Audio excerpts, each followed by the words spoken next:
Napoleão é um dos personagens mais marcantes da história. Seja por sua estratégia militar única, por sua ambição, pela dor de estômago, pelo seu ego ou até pelo seu chapeuzinho usado por habitantes de hospícios pelo mundo inteiro. É difícil encontrar alguém que nunca tenha ouvido falar nele. Uma personalidade dessas merecia uma cinebiografia à sua altura. E conseguiu, assim como Napoleão, um homem, Napoleão, o filme é pequeno. Uma redução confusa que faz do grande estadista um homem frágil, um corno manso levado pelas circunstâncias quase que acidentalmente a ser um dos homens mais poderosos do planeta. Ao final do filme, muitas perguntas permanecem. Quem realmente foi esse homem tão poderoso, um dos homens mais poderosos da Europa? Quais as motivações de Napoleão? Qual a cor do cavalo branco de Napoleão? E o mais importante, em que posição Napoleão perdeu a guerra? É sobre este filme e essas questões que eu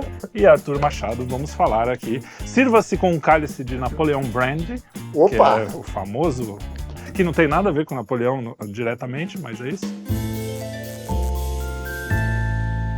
Vamos falar desse filme que estreou recentemente. Isso aí. Do Ridley Scott. Gostou do filme, Trelli?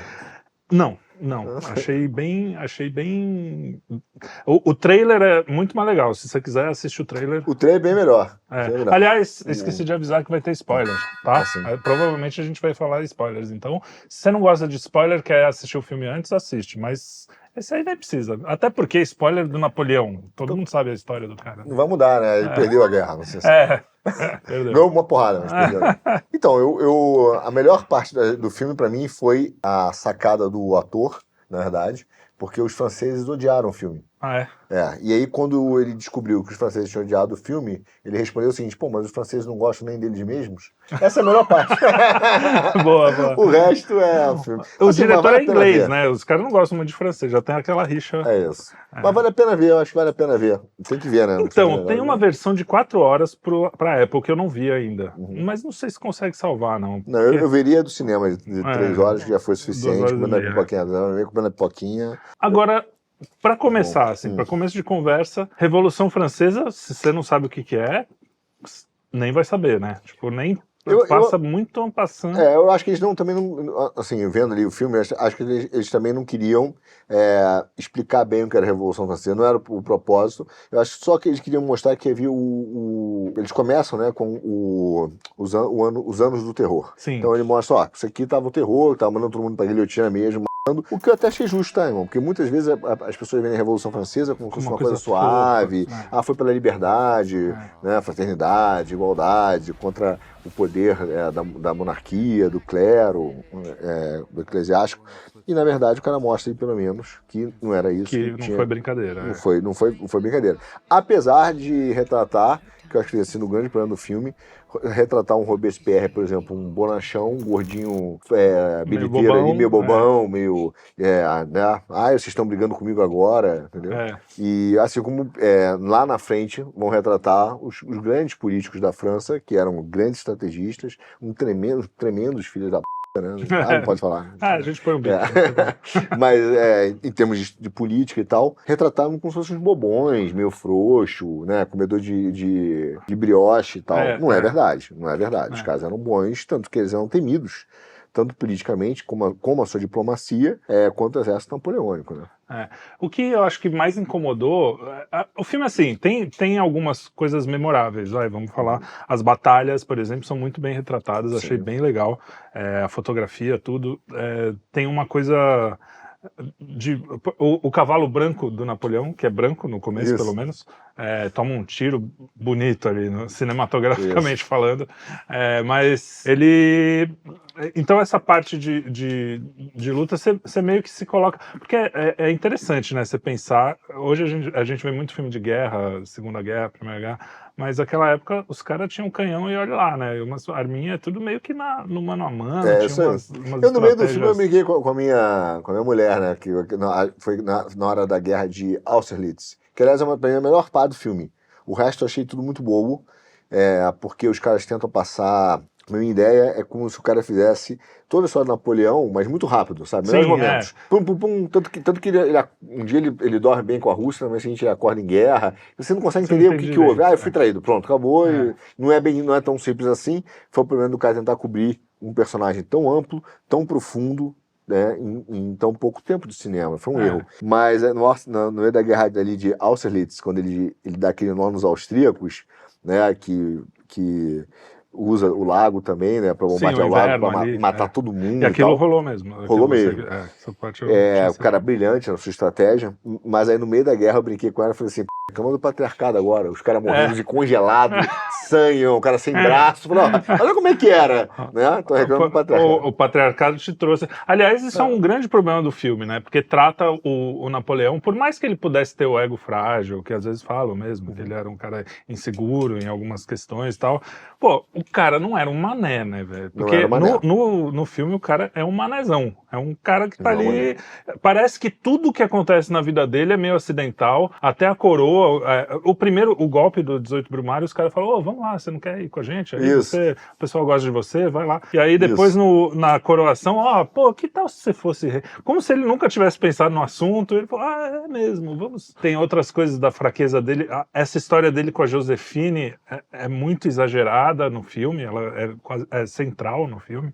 E é uma história que também não acho que tenha sido assim, aquela história que ele voltou da guerra do Egito. Imagina, o cara tá lá conquistando o Egito e fala, oi, minha esposa tá me traindo, vou lá, vou em casa pra dar uma blitz. Até porque dizem que não tem comprovação histórica dessa traição, dessa coisa toda, podia ser fofoca dos inimigos. Então, nem isso é muito bem explorado, né? Então... Eu acho que tem momentos que mostram a genialidade dele. Ele tenta mostrar momentos. Eu tenho muita dúvida. Na estratégia, né? Na estratégia se foi militar, honesto, ou se foi assim, só pra...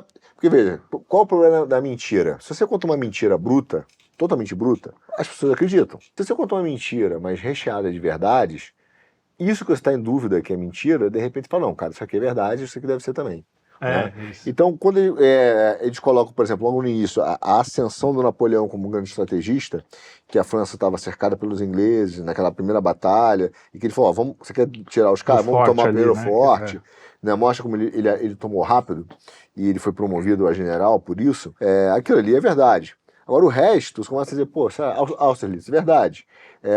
A guerra contra os ingleses, a Batalha de Waterloo, já os caras esquecem, eles mostram a chuva, mas eles esquecem que o problema foi que quando ele foi tentar avançar os canhões para acabar com a formação em quadrado do Duque de Wellington, os canhões ficaram presos, atolados na lama, que eram muito pesados. E aí ele conseguiu, né? Mas esse foi o motivo um dos motivos da derrota dele, né? Mas é atribuído, provavelmente, se tivesse, conseguido bombardear, né, os ingleses com os canhões, seria diferente.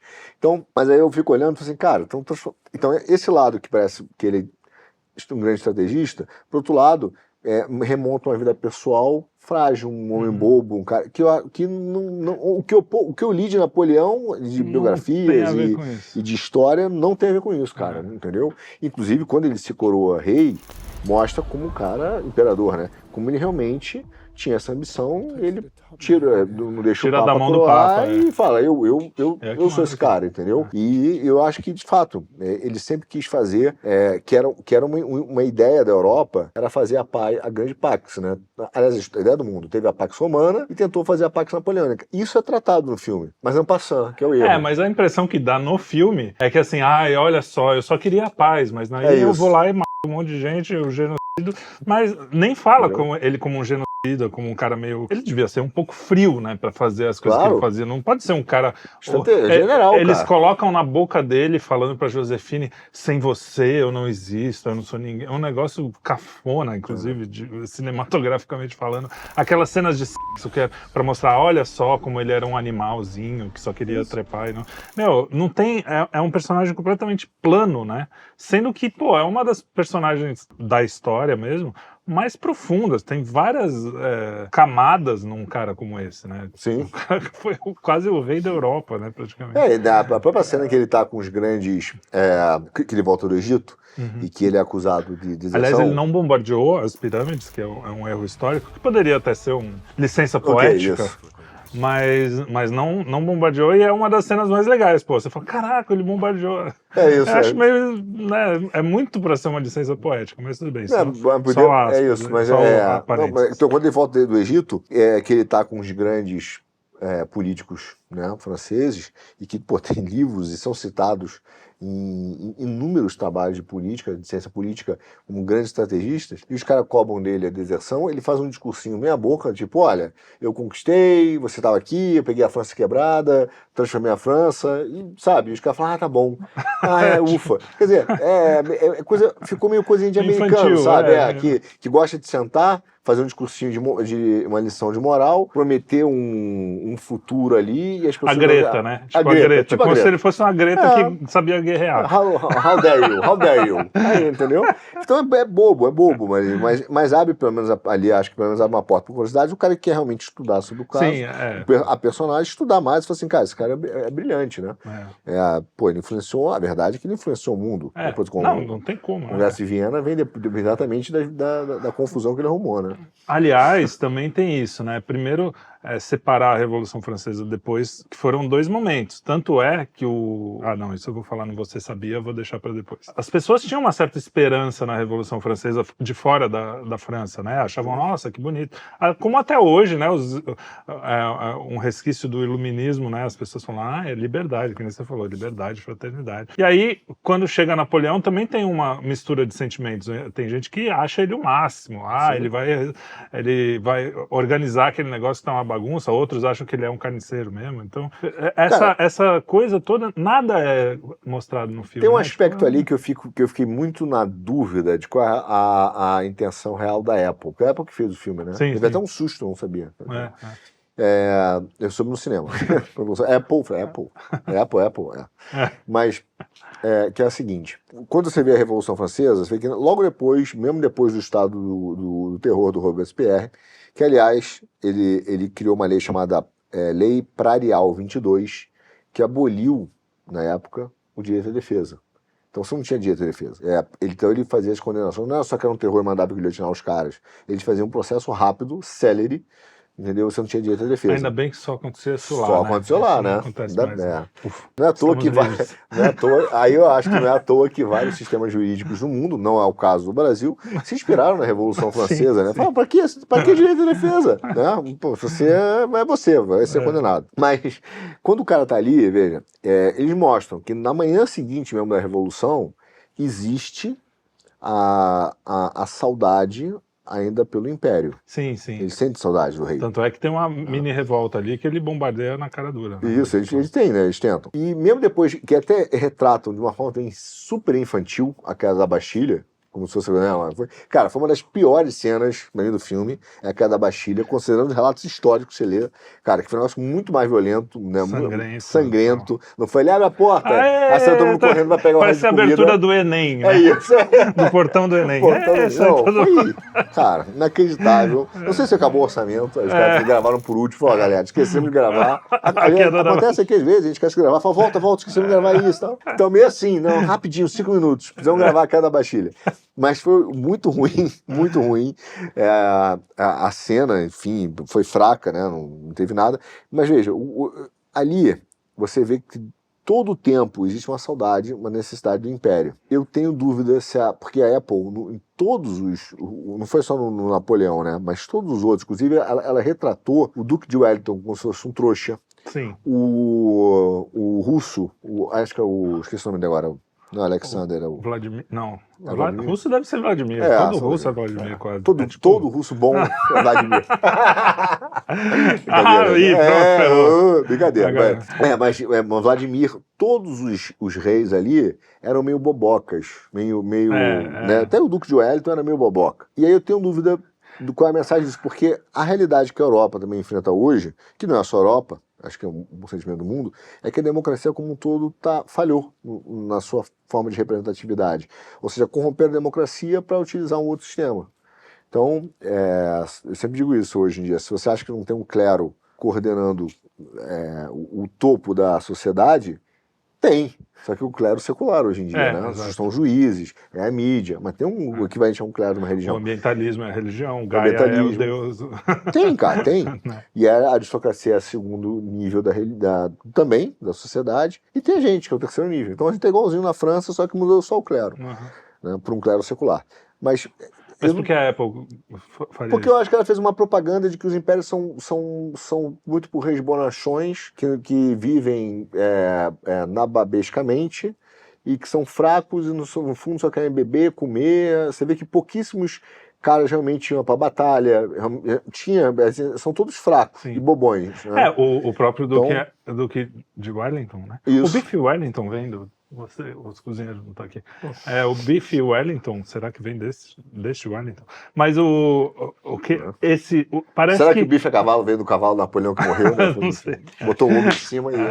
Mas amassou os ovos do Napoleão, com certeza, porque foi brabo o negócio. Mas o Duque Wellington, ele é retratado também, não é como se ele tivesse ganhado a guerra, né? Parece que o Napoleão que perdeu. É isso. E os dois são bobões. Assim. Tipo, o Napoleão até tem uma estratégia assim, mas o Napoleão acabou perdendo porque ele teve tempo de chegar ao exército. Então, eu tenho dúvida se a Apple não quis fazer esse propósito, porque existe um sentimento hoje contra a democracia, né? Ou pelo menos de você, não contra a democracia, de falência, mas... né? Ele falou, cara, não tá funcionando. E aí há uma preocupação, eles tentaram notar, vocês querem o quê? Um regime... Um imperador que nem esse. É tudo bonachão, né? Tudo bonachão. Então eu tive essa impressão ali. Me lembrou o Dom João VI, né? Da Carlota Joaquina, o filme Carlota Joaquina. Que, você vai ver a história do Dom João, o cara é um estrategista. Aliás, não é retratado no filme uma das maiores derrotas do Napoleão, que foi justamente a fuga do Dom João de Portugal, né? Isso. Que o próprio Napoleão fala, o único homem que me enganou. E aliás, foi inclusive, que eu achei um erro histórico, as duas tentativas de Napoleão invadir Portugal não aparecem no filme em momento algum. A importância não aparece. Então, até isso é meio estranho. Os caras acham que, Napoleão só estava interessado ali na Rússia, né, no Império, no caso, na Viena, na Áustria, um pouquinho na África, e é isso. A guerra era aquilo ali. E não é verdade. Ele tinha outros interesses e tal. Enfim, ele realmente achou que podia ser um imperador para dar paz para a Terra, né? Ele tinha essa... No final é um filme ok, eu daria uns 5,5, 6, assim, só por causa do visual. Mas... E o Ridley Scott é um cara que eu gosto, às vezes, ele faz coisas legais. Eu acho que ele produziu aquele The Good Wife, que é uma série... Muito legal. Que eu gostei acho muito legal, gostei de ver. Os filmes, Blade Runner é o clássico dele. Mas às vezes ele erra também, ele fez outras coisas, tipo o 1942, Sim. eu acho. Esses históricos, se bem que ele fez o Gladiador, que é um bom filme também, enfim, não sei. Tem uns negócios legais ali, cara, no filme, assim. Por exemplo, é uma cena que eles podiam ter cortado, mas eu achei boa. É a hora que o Duque de Wellington tá olhando, aí o cara vira e fala assim, eu tenho o Imperador na mira, tenho o Napoleão na mira. Né? Ele falou assim, posso atirar? E aí ele falou assim, não, peraí. Generais têm coisa mais interessante a fazer do que ficar atirando um no outro. Então, veja, o cara tem um respeito pelo cara lá, tem uma honra. Na guerra tem uma regra, né? Mesmo na guerra. E quando ele é capturado, você vê, ele é bem tratado, considerado, o cara é o imperador da França. Espera aí, nós ganhamos, mas vamos respeitar o cara. O cara era bem alimentado, teve 2 exílios, né? Esse segundo exílio, no final, ele morre, mas ele é bem tratado. Então, você vai ter direito, cara, a 2 soldados, a pessoa... Ele é tratado, você é um cara que tem uma honra que merece ser respeitada. Então, isso mostra... Eu acho que foi legal, isso pelo menos mostrou que existe um respeito ao teu adversário. Uma honra, que hoje em dia, cara, foi destruída, né? Os caras falaram, tô com um cara na mira aqui, atira o cara. Entendeu? Até porque é dos dois lados isso, né? Isso. Os caras como o Hamas o que eles fazem, não tem nenhuma lei de guerra, né? E os caras achavam que naquela época era mais bárbaro. Pois é. Né? E você vê as cenas do filme e fala, pô, cara, não era. Mas existia uma honra, existia uma preocupação. Enfim, é uma espécie de novela das 6 bem filmada. Sim. Com Carlota Joaquina misturada.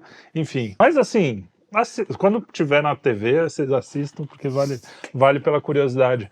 E talvez esse de 4 horas aí, eu vou assistir depois e eu falo pra vocês se valer a pena, eu volto aqui e falo, valeu a pena. Mas eu duvido. Até porque essa visão masculina, né, do homem sempre capado, né, da modernidade. É um olhar moderno sobre um homem que não é meio anacrônico esse jeitão dele, meio escravoceta. Pode falar isso? Pode. Não, o cara é meio frouxo, meio bobo, meio, sabe? Assim, marionete na mão dos outros. De todo mundo, né? Da mulher, dos caras. É isso. Agora, você sabia que o grande Ludwig van Beethoven, o compositor, entre os 3 maiores compositores da história, ele fez uma sinfonia inteira para Napoleão, ele era fã do Napoleão, a 3ª sinfonia de Beethoven, a Heroica, conhecida como Heroica, mas quando Napoleão se coroou, ele ficou tão decepcionado que ele pegou a partitura, arrancou e rasurou até rasgar. Até hoje tem a foto. Algumas pessoas dizem que essa foto não é bem assim, que é meio fake e tal, mas a história é boa, então fica aqui como se fosse história. Que ele rasgou, e tem a foto da partitura rasurada, que ele falou, não, esse cara não merece minha arte. Ficou bravo. Ainda bem, o Napoleão parece que brigou com ele de volta, mas ele não ouviu. Essa piada é pro de quinta. E é isso aí, cara. Muito obrigado. Bom demais com você Mais também. Mais um filme. Esse foi bom, te agradeço. Isso foi legal. Os outros dois que mandou ver, foi que o Gataca foi legal. O Gata foi legal. Comer, Rezar e Amar aqui foi esse bravo. foi duro. Se bem que eu acho que o Comer, Rezar e Amar só vai ao ar depois desse, mas tudo bem, vocês vão ver. Mas você vai ver, foi duro de qualquer forma. Foi duro. Só no que vem. Só daqui a 2 anos, que a gente tem mais ou menos uns... É um filme tão ruim que eu vou poupar vocês esse ano. Então, muito obrigado. Até o próximo Cine Quinto. Tchau, tchau.